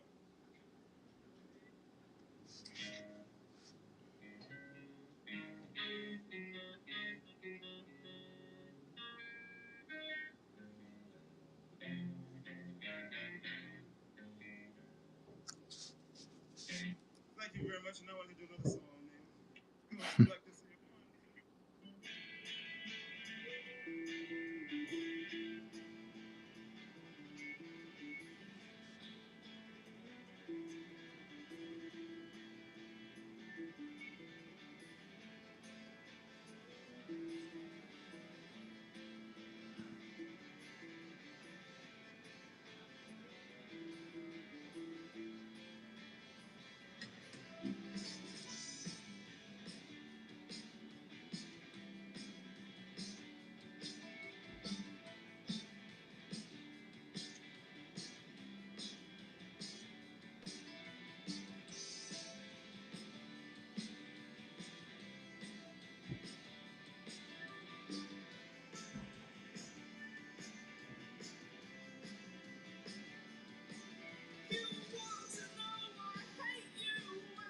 Try.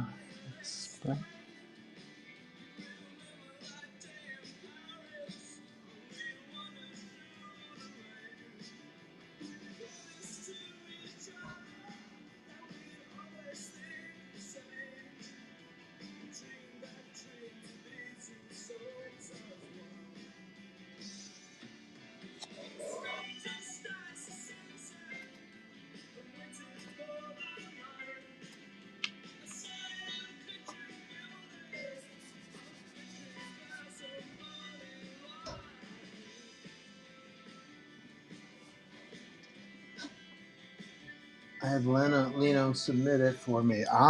Lino has a Signature Series account as well. I'm wondering why we're still waiting.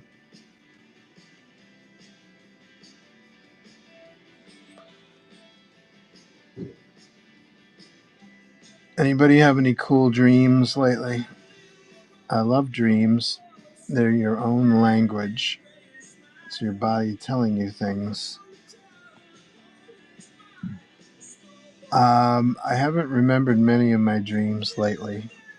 That's why last night's dream was pretty noteworthy for me.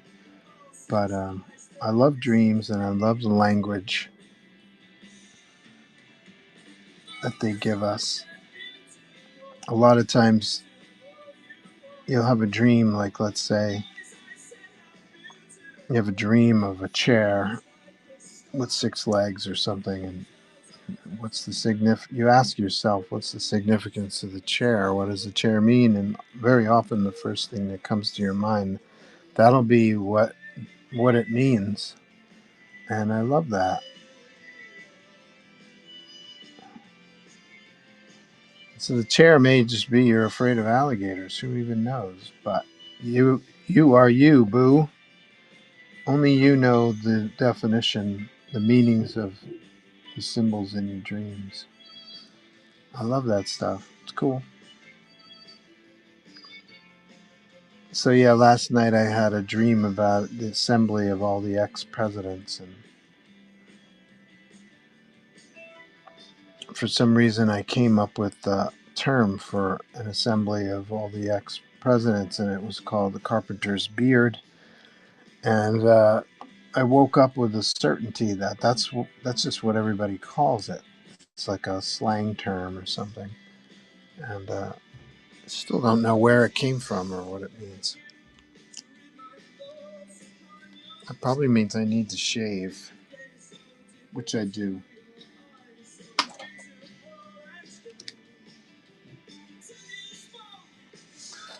Sport color in his mouth, sport color in his gauntlet, and that's all you get. Everything else is gray.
Are the jam pieces prints? No, a jam piece is an original piece of art. I'll show you.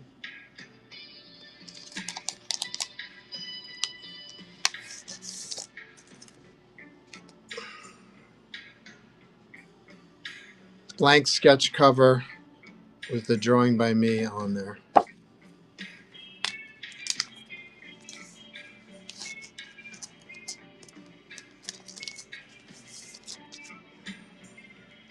Where's Spidey? There's a Spidey jammer around here somewhere.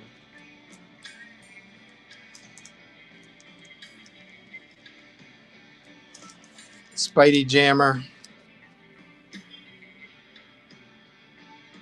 I think they're both 150 here in the bin. Original art on a blank Ultimate Spider-Man.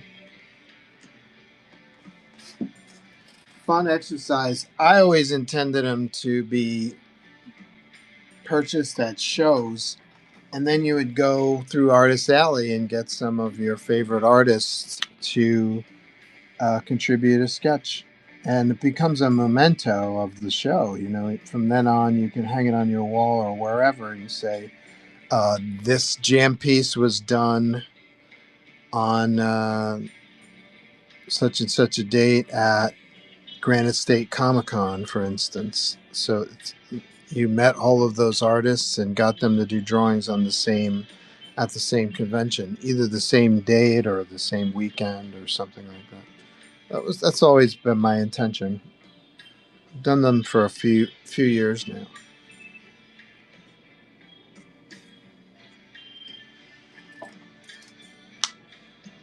Good question, Joe. Acid's in your subconscious telling you that. Yeah, definitely subconscious. Jam pieces are sketches that Joe starts, and either you add more sketches for him or your favorite artist to finish. Acid got a couple jam pieces. Acid, did you do the jam piece with the turtles, the venomized turtles? I have a feeling it's not you, but I keep attributing it to you by mistake. I could also do a jam piece cold, like say you want a Deadpool jam piece. We could always work something out like that. I think I might have to create a listing for you because I'm not sure I have a jam piece starter upper that's not already done. Could be wrong. Let me check. It would be in the items with the prefix 100.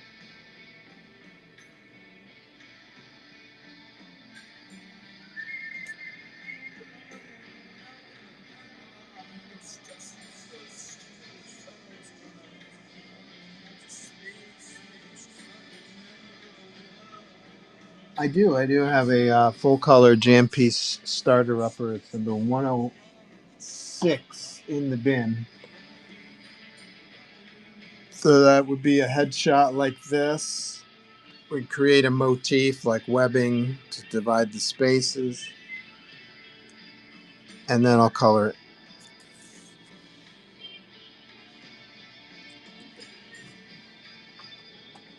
Thanks for helping out there, Acid.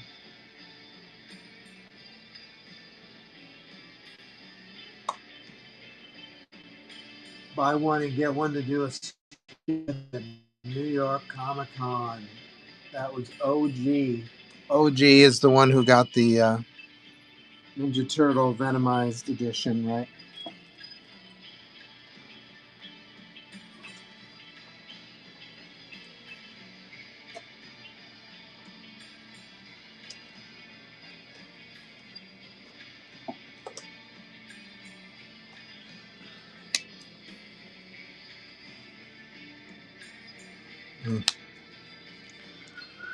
I'm running out of ink on a lot of these.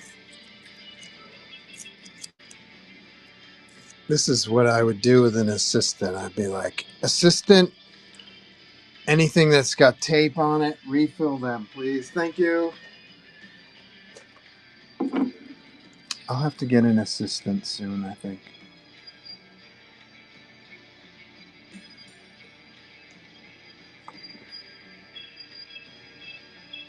I got a lot of shit to do, man. And not enough time. Not enough time in the day to get it all done. Frustrating. I don't know how people with kids do it, man. You whippersnappers out there with children, I don't understand how you get anything done except take care of your kids.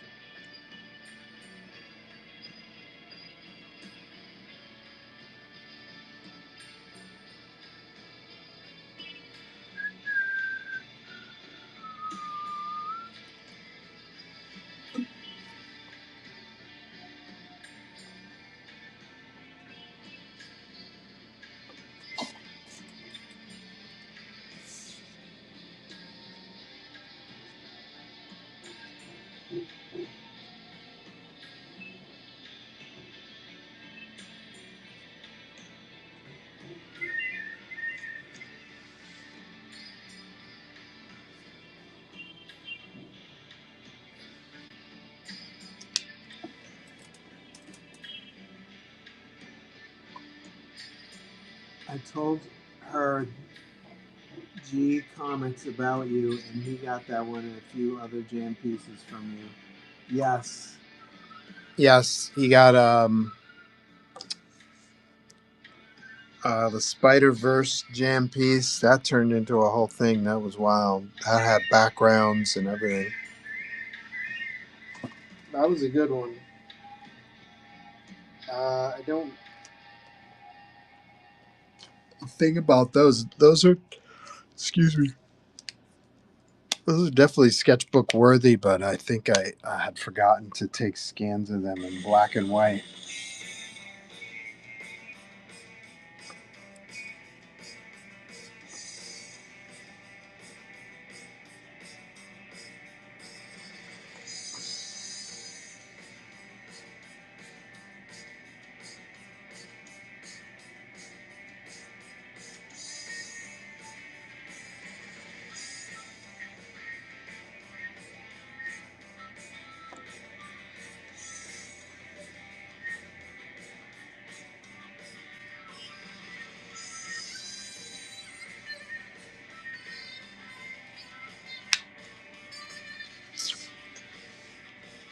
There's a nice spot of color there. I don't want you to stay over there. I want you to come back and forth here. So I'm going to add some more shadow in the mouth. Shut your mouth.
And a Batman one. That's right. There's a Batman one that I had already done.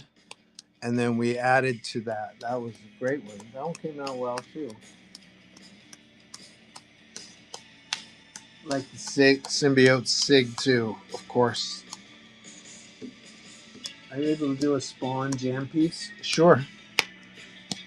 Let me check and make sure I have a Spawn blank. 1 second.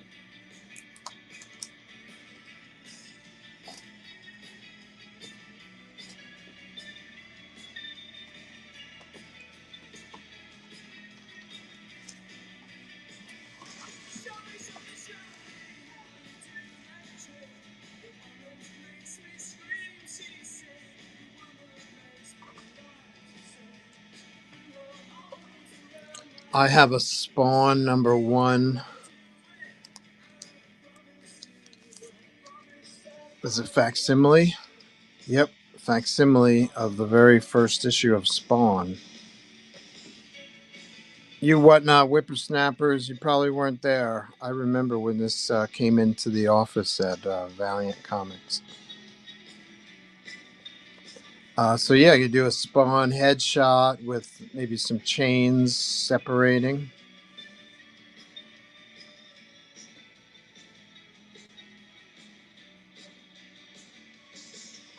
Different color spotlights. That was a cool one. That was the Batman piece. Yeah, that was cool.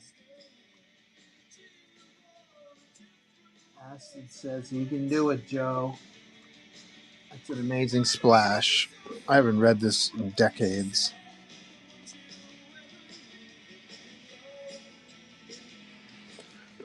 Hi, I've read Dark Knight Returns too. How about you? Very dramatic.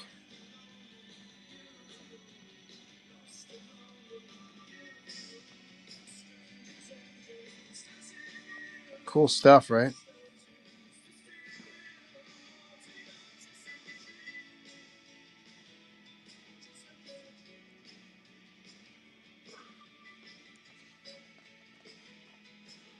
I forget what the counter was for. Is that his life?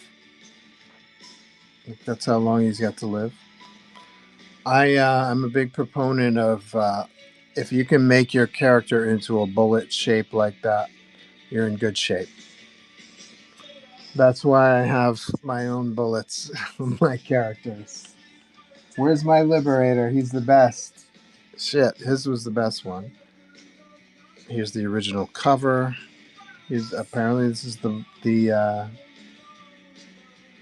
black and white art. Original art scan. That's cool. More original art scans. I never looked through this.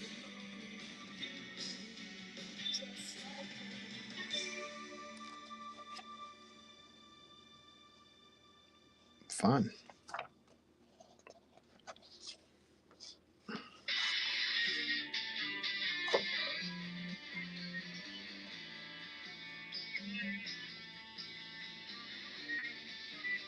Spawn's Universe coming in 2022. What year is this?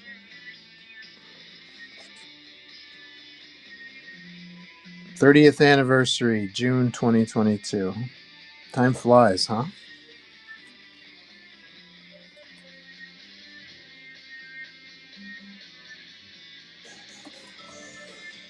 Yep. Ainge speaks truth. I mean, once you buy the piece, I'll jump right on it. I'll set this one aside if it's not finished.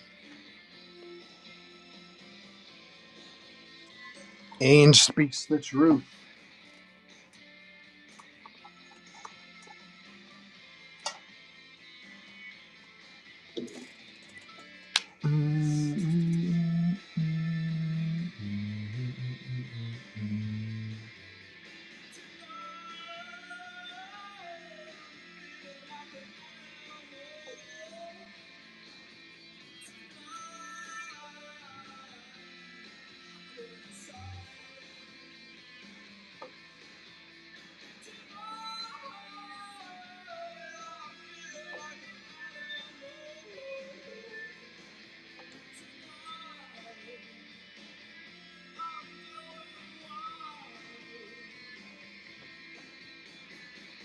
All I want is to be with you.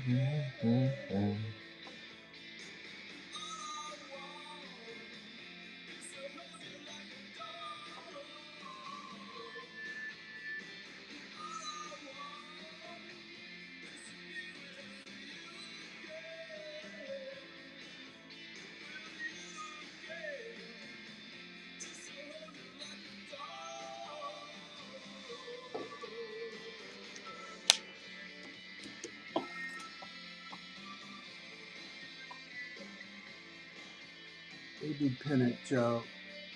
How do I, let's see.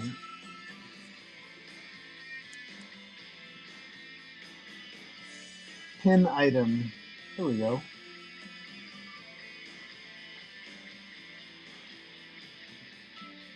I think I pinned it.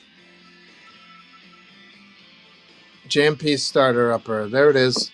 I didn't know when I pinned something that it popped up on the screen. There it is.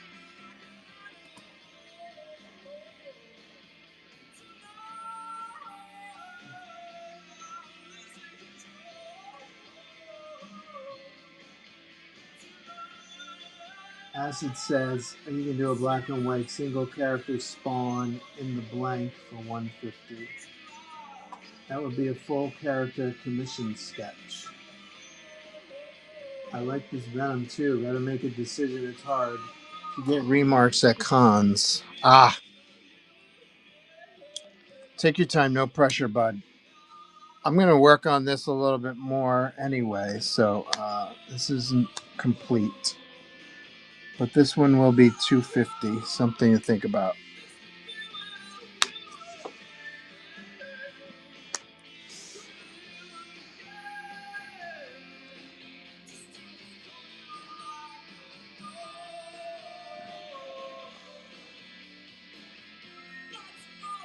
I do have the option. There are remark options also in the bin. And I could add to my own jam piece. I've done that plenty of times in the past.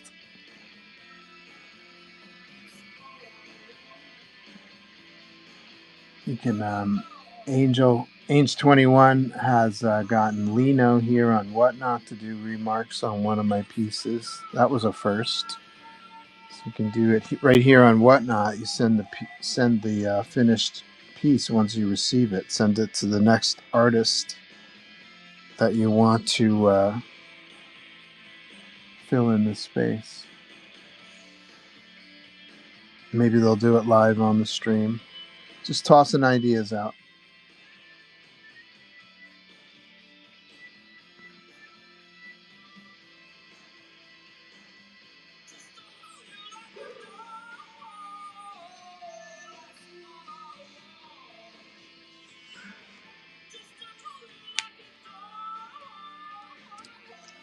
It started with this, and then I decided I can't just have a guy standing there. I have to do something to bump up the angle or the drama.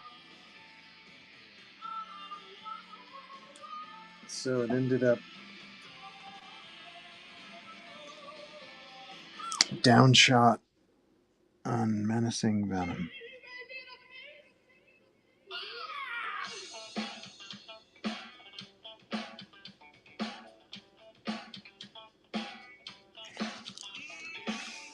I thought it might be cool to put like a brain with a bite out of it on the ground too, but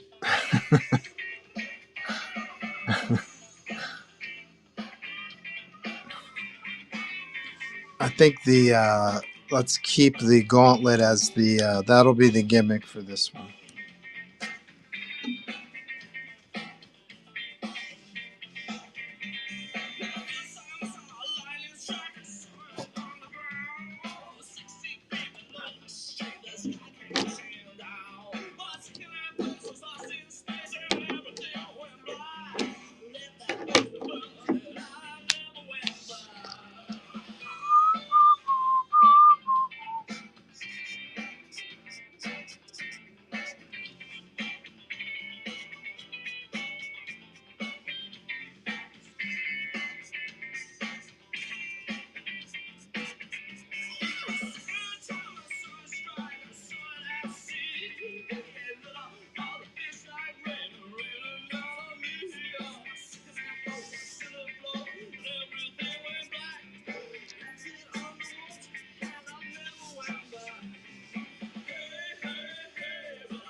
Teeth need some work. Get some yellow in there.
Mm-hmm.